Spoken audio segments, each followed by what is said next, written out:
Hello everyone. You can call me Nick. I am a graduate student here in Mapua University, and I enjoy pursuing projects for social good. Now, I'm going to cover a study entitled Event of Crime Against Property, Robbery and Theft Prediction using Probabilistic Graphical Model, or more particularly, Bayesian Networks. We'll start this presentation with a short background, our motivation behind the study, our assumptions. We'll then proceed with a summary of our methodology, and finally conclude with our results. Our study builds upon the idea that crime does not randomly occur. Based on a previous study, it is either planned or opportunistic. And since crimes does not occur at random, we believe that probabilistic models can be used to represent and infer based on our given data. Our data is a 5-year worth of crime records from 2010 to 2014 and is limited only to crimes against property with conviction, particularly on robbery and theft within Manila, Philippines. The goal in this study is to be able to preempt future robbery and theft incidents probabilistically at community level. The results from our proof of concept and its future iterations are envisioned to serve as a decision support for the National Police Agency and contribute to the improvement of their operations. This study was motivated by the fact that 54% of Filipinos are afraid that robbers might break into their homes. While it is perfectly normal to be afraid about being robbed, it is unfair for the people to be deprived of the feeling of security they deserve, even though these perceptions are just subjective. Through the findings from this study, we ought to make an impact on bringing down this 54% negative perception. Also, for our proof of concept, we focus on robbery and theft incidents because they are among the top contributor on the National Crime Index. Plus, they belong to the same crime category. Future studies may build on our proof of concept and take on other crime categories to contribute on our social mission. It has been proven time and time again that police visibility results in lower estimates of subjective risks of victimization. Therefore, our main goal for this study is to help the National Police Agency in their resource allocation and patrol route optimization by estimating the likelihood of robbery or theft incidents happening at the community level, so that they can strategically plan ahead. Currently, the patrol routes are statically scheduled day by day without dynamism, and police deployment is on demand, meaning the police will only respond whenever an incident is reported. By enabling them with future estimates of when and where a crime incident may probably occur, we envision their police operations will lean on being preemptive.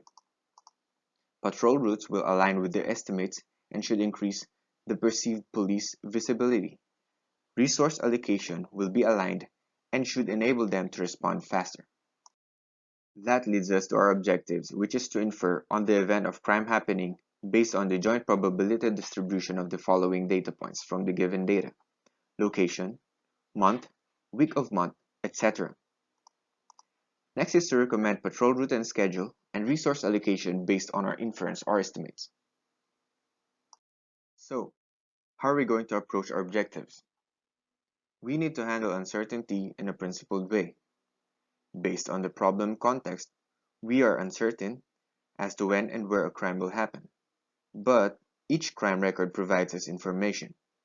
However, we are still never fully certain. Therefore, we need to leverage on the concept of probabilities.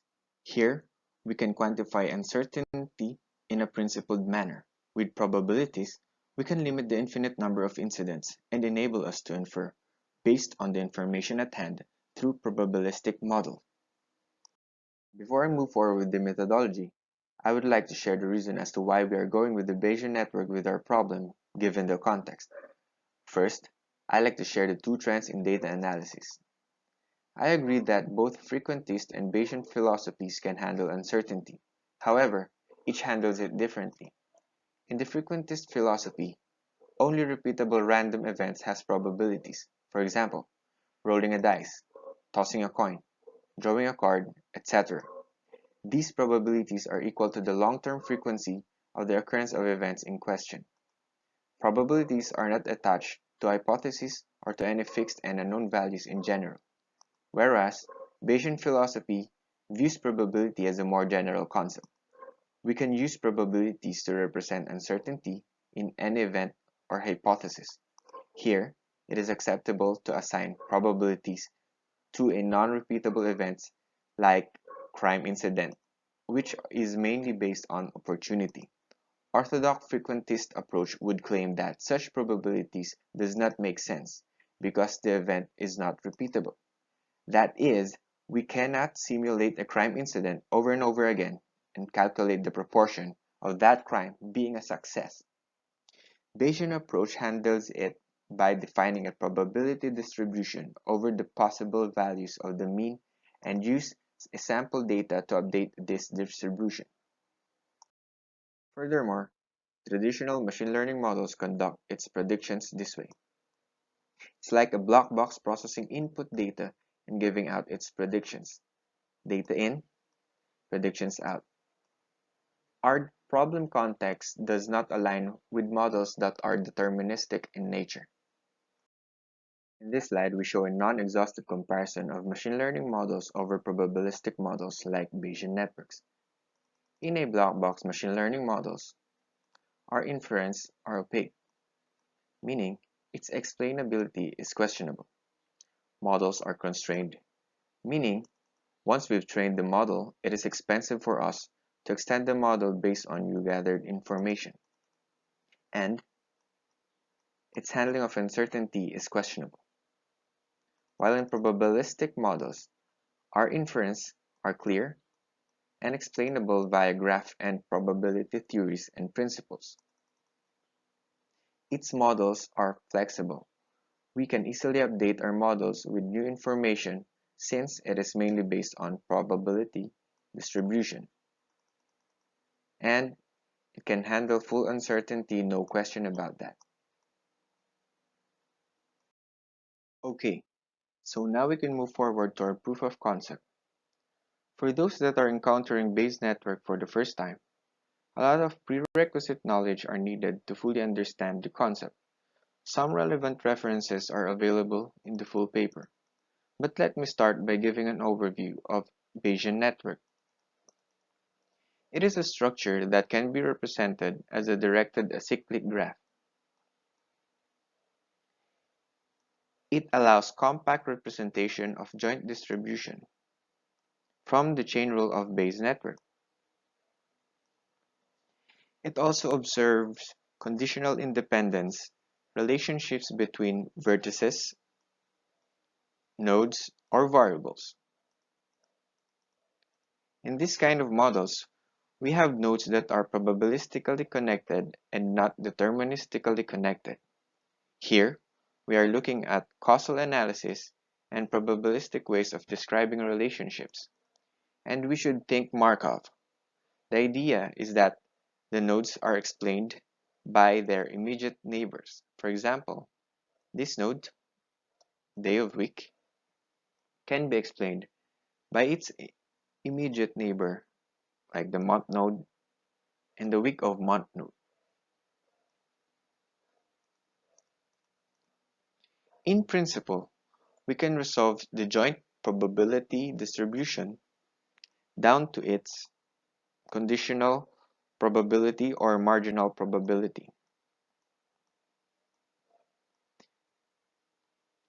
In our case, we are interested in the conditional probability of crime happening in a given location, as this will estimate future probability of crime happening in corresponding locations. We can apply enumeration or variable elimination method to resolve for probability distribution of our interest within the Bayes network. And it is solved by this system.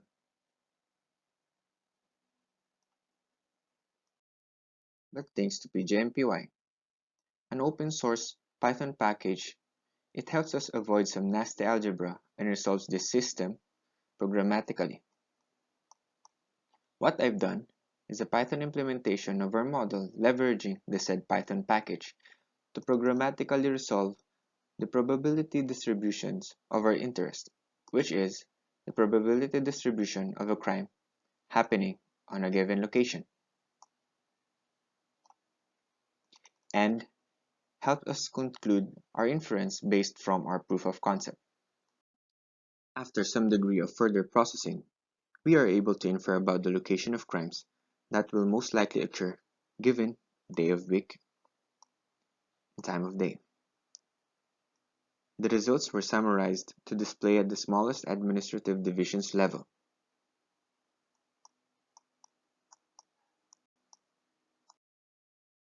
Thank you all for listening. I'd like to end with a quote from George, a British statistician, that basically says that every single model will be wrong and can never represent the exact real behavior. However, even if it cannot describe the reality exactly, it could be very helpful if it is close enough. Here, in our model, we've been prudent on considering variables to make an inference.